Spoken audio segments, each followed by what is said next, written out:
managing is that checking boxes, doing the time cards, doing the, the things that we have to do, doing the performance reviews, schedules, whatever it may be.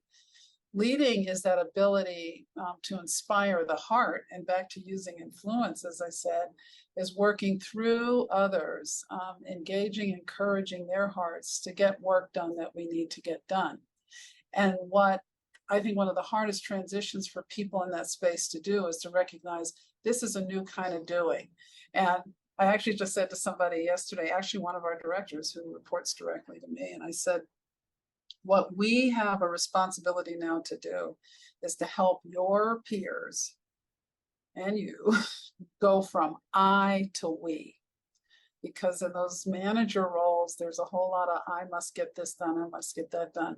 And then when you move into these roles, it's really a we. It's how do you, what can you delegate, which is one of the hardest things to do.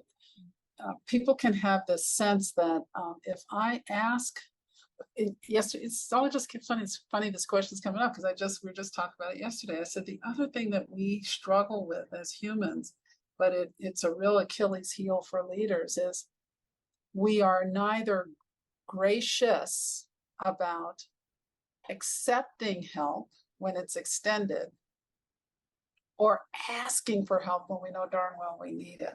And so we've got to be able to extend the grace to ourselves to both accept help when it's offered and extend and ask for help. And frankly, in that ask for help, that's the best way to grow the next generation of leaders. You're not, what's the worst that can happen if they do it wrong? Right. And it's not like you say, go do this and tell me how it all comes out. You're still going to be standing alongside them. And what I've seen people do and say is, I don't have time. It's just easier for me to do it myself. And then they don't realize that you're literally in a vicious circle.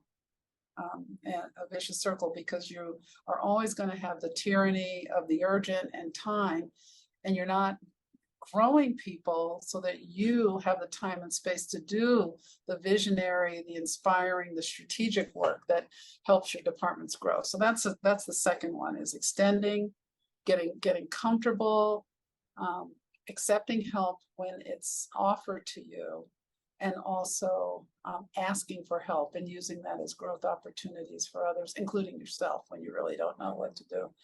And all of those two things in mind, both of those two things in my mind speak in some big ways to having the courage to be vulnerable. There ain't, as I said, there is not a leadership heaven. We all have things to learn, and there's not a day that goes by that I don't learn something new about myself or about others, or think differently about approaches to things.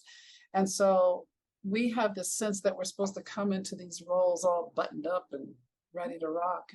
And if you do walk in on day one acting that way, people are going to call BS because they know that's not true. And those are some of the most difficult people, frankly, to work with. Those who think, I got this, when we know that, all of us have days when we're more fearful than others. All of us have days where we stumble. All of us have many days where the way forward isn't quite clear. And that's exactly when we need to be reaching out, being vulnerable, and saying, help,